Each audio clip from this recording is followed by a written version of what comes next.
The lawyer's hands were shaking as he read the final line of my grandmother's will.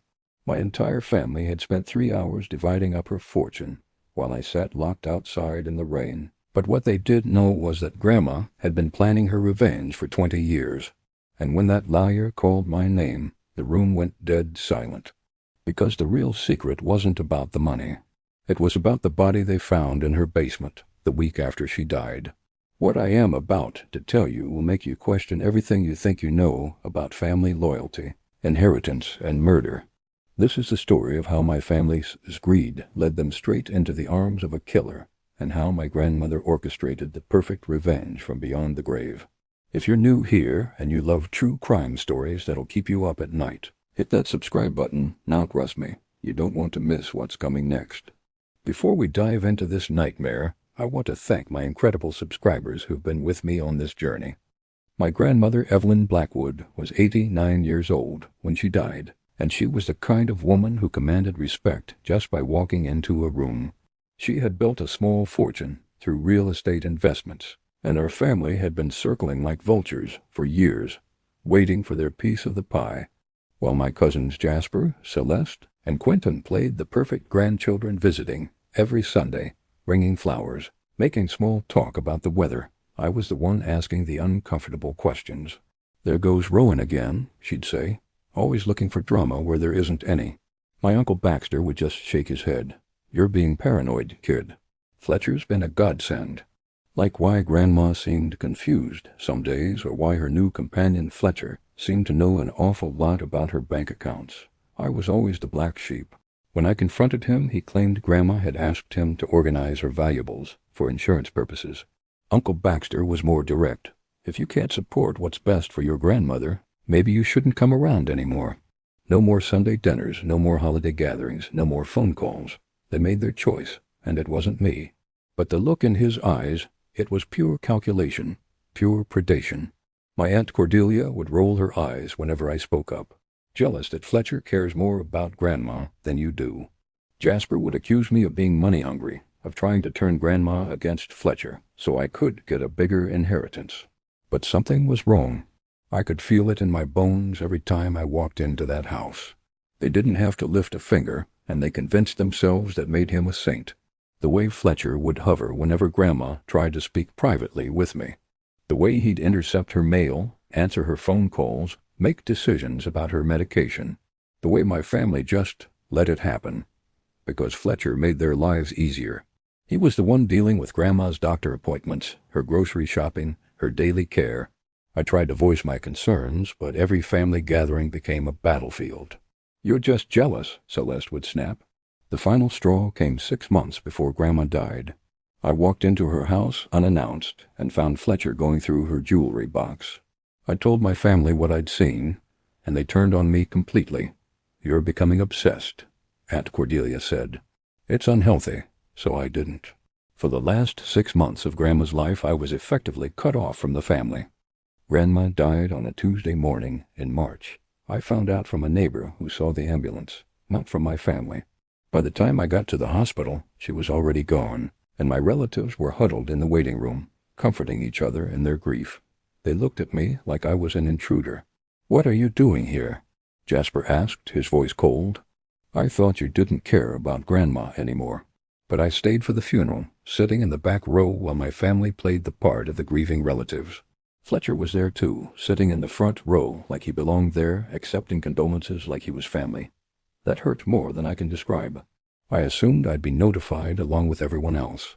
Instead, I got a call from the family lawyer, Mr. Pemberton, on Thursday evening. The reading of the will was scheduled for the following Friday. "Rowan," he said, his voice uncomfortable, "I need to inform you that your family has requested you not attend tomorrow's will reading." Aunt Cordelia, in her black dress and pearls, Uncle Baxter in his expensive suit, the cousins looking appropriately somber. I was invisible to them, a ghost haunting the periphery of their perfect family narrative. Fletcher arrived last, and I noticed he was wearing one of Grandma's rings, a thick gold band that had belonged to her late husband. Occasionally I'd hear laughter, excited chatter, the sound of celebration. Instead of the family filing out with satisfied smiles, I heard raised voices through the window, confusion, argument. Someone was shouting, "Uncle Baxter!" I think demanding answers, this was it, the final insult. I was about to be shut out of my grandmother's legacy forever. They were dividing up Grandma's fortune, and they were happy about it. I wasn't going to let them shut me out of the final chapter of my grandmother East's life. They feel your recent behavior ... makes your presence disruptive. I felt like I'd been punched in the gut. What recent behavior? I asked. Caring about my grandmother's well-being? I'm sorry, Mr. Pemberton said. This is what they've requested. The will reading will proceed without you. But I couldn't let it go. I had to know what Grandma had decided. So Friday morning I drove to Mr. Pemberton's office anyway. The secretary looked embarrassed when I walked in. I'm sorry, but you're not on the list for today's appointment. I'll wait outside, I said. I'm not leaving. So I sat on the bench outside the law office, watching my family members arrive one by one. They all walked past me without a word. Some wouldn't even make eye contact. For 3 hours I sat in the rain, listening to muffled voices through the office windows. Around noon I heard chairs scraping, papers rustling, the sounds of people preparing to leave. But then something strange happened. The office door opened, and my family members began filing out, but their faces weren't what I expected. Instead of triumph, I saw confusion, anxiety. Jasper looked pale, Celeste was crying, and Aunt Cordelia was arguing with Uncle Baxter in hushed, urgent tones. Fletcher was the last to emerge, and his face was pure rage. He stormed past me without a glance, his hands clenched into fists. "Rowan," he called, "could you please come inside? There's something we need to discuss." I was about to leave when Mr. Pemberton appeared in the doorway. The conference table was covered with papers, and I could see the remnants of what looked like a very tense meeting: spilled coffee, crumpled tissues, scattered documents. My heart was pounding as I followed him into his office. "What just happened?" I asked. "The document your family was shown today was, let's call it a decoy. The real will is much more complex, and it contains instructions that weren't to be revealed until certain conditions were met." Mr. Pemberton sat down heavily and removed his glasses, rubbing his eyes. "Your family was just read what they believe to be your grandmother's will.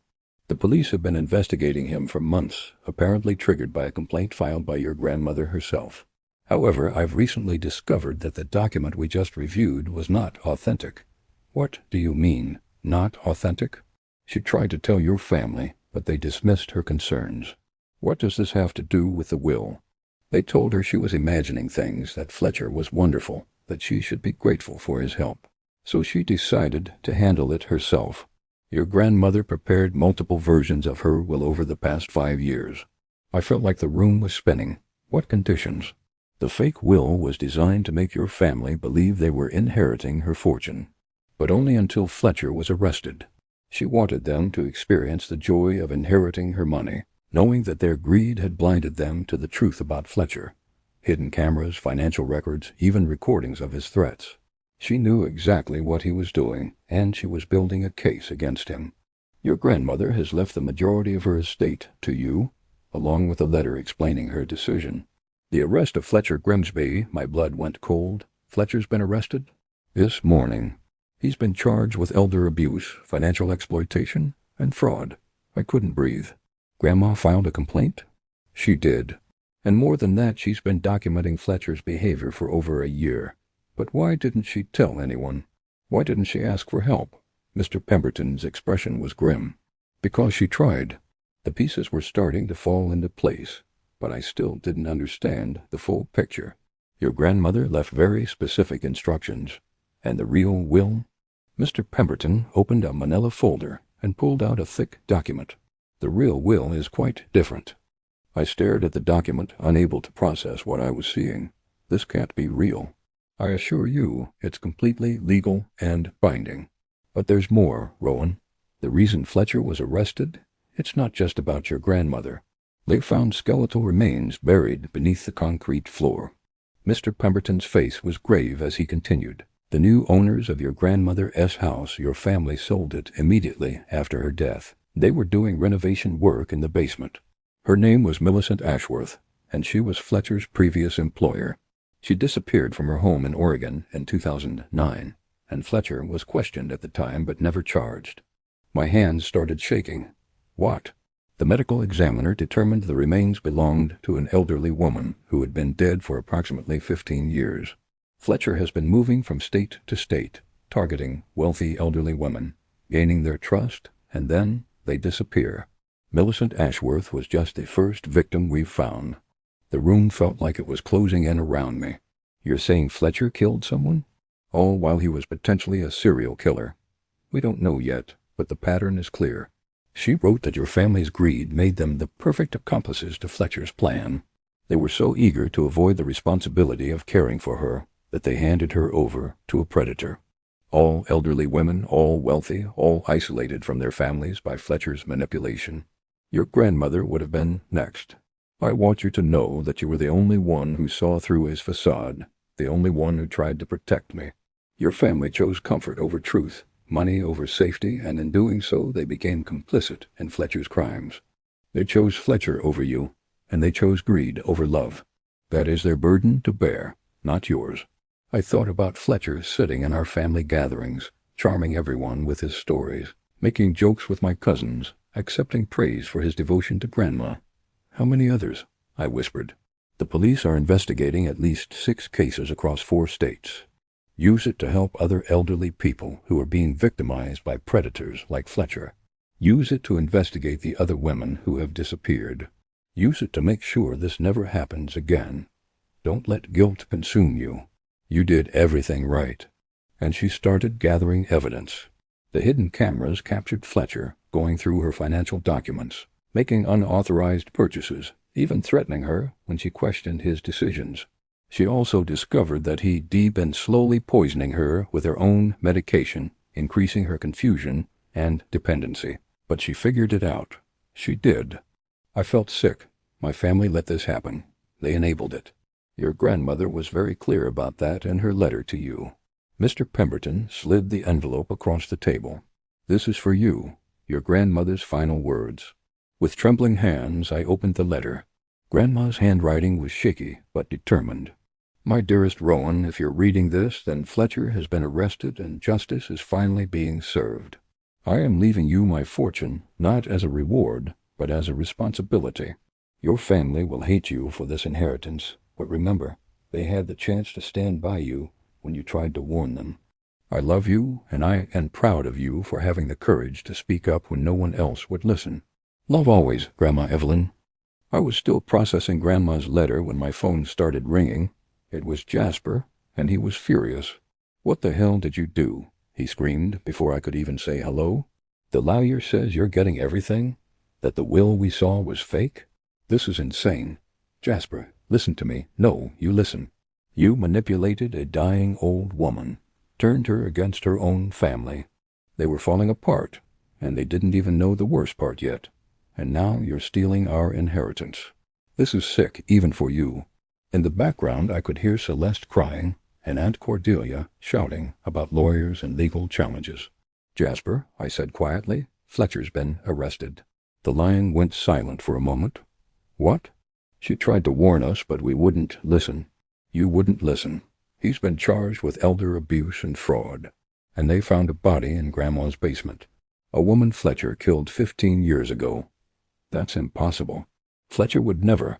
Grandma knew, Jasper. She knew what he was, and she tried to tell us. You're lying. You're making this up to justify stealing from us. I could hear him breathing heavily on the other end of the line. She spent a year gathering evidence against Fletcher, and she did it all alone because her own family had abandoned her. Fletcher is a serial killer, and Grandma was going to be his next victim.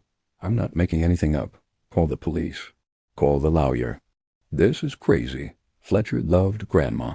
He took care of her when none of us could. The way she'd try to pull me aside to talk privately, but Fletcher would always interrupt. The jewelry that started disappearing.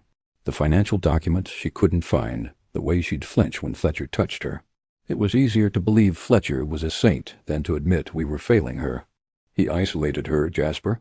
He made her dependent on him, and then he started poisoning her. Grandma had hidden cameras. She documented everything. Finally, he spoke, his voice barely a whisper. Hidden cameras? The silence stretched on for so long I thought he'd hung up.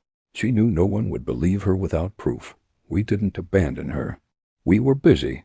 We had our own lives. We handed her over to a killer because it was convenient. Because Fletcher made it so we didn't have to deal with the messy parts of aging. We let him have complete control over her life, and we ignored every warning sign. Jasper was quiet for a long time. When he finally spoke, his voice was different, smaller. What warning signs? The confusion that got worse whenever Fletcher adjusted her medication. I didn't notice. You didn't want to notice. None of us did. I heard voices in the background, Celeste and Aunt Cordelia, still arguing about the will. They didn't understand yet that the money was the least of their problems. Jasper, there's something else. The police think Fletcher killed other women. 6 others, maybe more. All of them elderly, all of them wealthy, all of them isolated from their families the same way Fletcher isolated Grandma. Oh, God. We nearly let him get away with it. If Grandma hadn't been so smart, so brave, he would have killed her and systematically increasing her medication to keep her confused and compliant. The financial records showed unauthorized purchases, forged checks, and attempts to change her will to name him as beneficiary. Fletcher's arrest made national news, companion charged in serial killing of elderly women, and our family was thrust into the spotlight as the relatives who had enabled his final victim's near murder. The police also found traces of the same poison Fletcher had been using on Grandma in Millicent S. remains. Every time I looked at the inheritance documents, I thought about the price that had been paid for it. It was what Grandma would have wanted, turning her suffering into protection for others. Not just Grandma's suffering, but the 6 other women who had died because families like ours had made Fletcher's crimes possible. He would target wealthy elderly women through companion care services, gain their trust, isolate them from their families, and then slowly poison them while stealing their assets. The money, the vindication, the right to say I told you so. He was convicted of 7 counts of first-degree murder and sentenced to life without parole. As he was led away in handcuffs, I saw my family sitting in the back row, their faces hollow with grief and shame. I wanted Grandma to be safe. I wanted our family to stay together. I wanted Fletcher to be exposed before he hurt anyone else. When they became too suspicious or their families got too close, he would kill them and disappear. I had tried to save my grandmother, but I had failed to save my family. They couldn't forgive themselves for choosing comfort over truth, and they couldn't forgive me for being the one who had seen through Fletcher's facade and disappeared with her money, just like he did to the others. The weeks that followed were a nightmare of police interviews, media attention, and family devastation. Jasper had stopped returning my calls. Celeste was in therapy, unable to cope with the guilt of dismissing Grandma's concerns. Aunt Cordelia and Uncle Baxter were talking about moving to another state to escape the media attention. The evidence against Fletcher was overwhelming. The hidden camera footage showed him stealing from Grandma, threatening her when she questioned his decisions. But the most damning evidence was forensic. The remains in the basement were definitively identified as Millicent Ashworth, and DNA evidence linked Fletcher to her murder. As the investigation expanded, they discovered Fletcher's pattern. Grandma was supposed to be victim number 7, but she had figured out his game and turned the tables on him. My family was struggling to process their role in nearly facilitating a murder. The money felt like a burden. I started researching elder abuse prevention, donating to organizations that helped vulnerable seniors, funding investigations into other suspicious companion care providers. But the hardest part was living with the knowledge that I had been right all along, and the cost of being right was so devastating. The last time I spoke to any of them was at the courthouse during Fletcher's sentencing. Aunt Cordelia approached me as we were leaving. "I hope you're satisfied," she said quietly. "You got what you wanted." "This isn't what I wanted," I replied. "Well, you got 2 out of 3. She walked away, and I haven't seen her since. It's been 2 years since Fletcher's conviction, and I'm still processing everything that happened. The inheritance has allowed me to dedicate my life to elder abuse prevention, but it's also made me a pariah in my own family. They see me as the beneficiary of their shame, the one who profited from their failure. I understand their anger, but I can't accept their version of events. They want to believe that Fletcher was a master manipulator who fooled everyone, that there was no way they could have known what he was doing. But the truth is messier than that. He offered us a solution to the problem of caring for an elderly relative, and we grabbed it without asking questions. Even as her mind was being clouded by the drugs he was giving her, she recognized the predator in her home. She fought back in the only way she could, by gathering evidence, by planning her own rescue, by protecting other potential victims through her actions. How many elderly people are suffering right now because their relatives have chosen convenience over vigilance? If we had listened to Grandma's concerns, if we had investigated Fletcher's background, if we had prioritized her safety over our own comfort, she never would have had to fight this battle alone. I think about the women Fletcher killed before her, and the families who are living with the same guilt and regret that haunts mine. We wanted to believe he was a good person because it made our lives easier. The truth is that Fletcher succeeded because we made it easy for him. Even if they're the black sheep, even if they're difficult, even if their concerns seem unreasonable.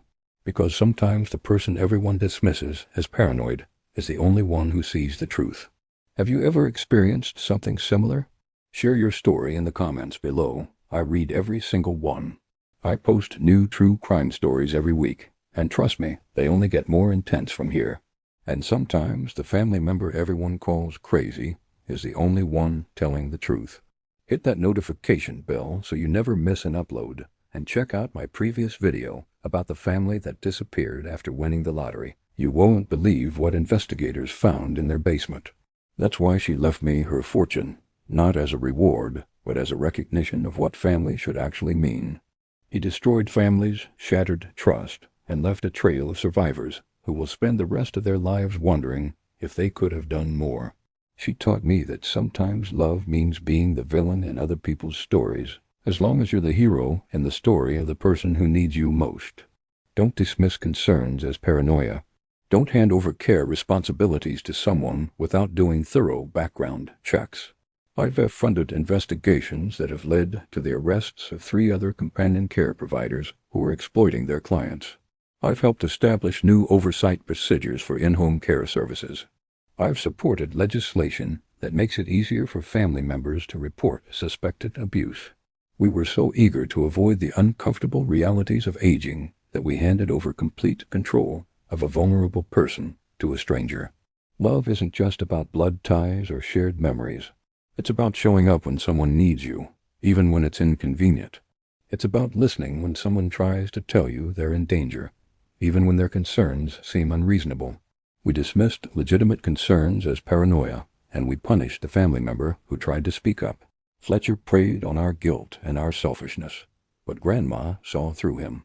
She also understood something about family that the rest of us had forgotten. I was the only one who showed up for Grandma when she needed protection. The money has given me the resources to help other elderly people who are being victimized by predators like Fletcher. But I can't help wondering how many other Fletchers are out there, taking advantage of families who are too busy or too guilty to ask hard questions. The most heartbreaking part of this story isn't Fletcher's crimes, it is how easily they could have been prevented. I think about that a lot. I think about the conversation we never had, the apology I never got to make, the hug I never got to give her. Fletcher is in prison for the rest of his life, but the damage he caused extends far beyond his direct victims. If you're watching this video and you have elderly relatives, please learn from our mistakes. Don't let guilt or convenience cloud your judgment. And if someone in your family is raising red flags about a caregiver, listen to them. I miss my grandmother every day, but I am grateful for the final gift she gave me, the knowledge that I was right to fight for her, even when it cost me everything else. This story haunts me because it shows how quickly family can turn on you when money is involved, but also how courage can come from the most unexpected places. If this story kept you on the edge of your seat, you need to subscribe right now. Until next time, remember, sometimes the people closest to you are the ones you should fear most.